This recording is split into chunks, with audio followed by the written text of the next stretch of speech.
At ang ibinigay nila in return is their You will improve and they're so much better. At kapasok pa yun. My goodness. Alam mo, sa totoo lang, we got so used to watching these guys who were collegiate superstars, di ba?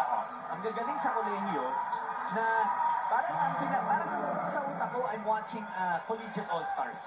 Ganun, ano? That's why they're fun. Big name college players, no? Eh, si Balunggay nga lang, it took him 3 attempts para ma-convert yung tira.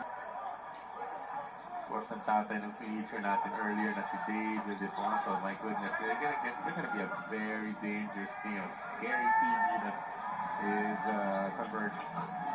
Balunggay with a difficult finish. He's got 10 points. Ang maganda, not setting for jump shots, driving to the basket diretso. Na-mention mo ito kanina dahil nasa penalty ang kupulan ng conversion time. Get fouled underneath sa Balunggay.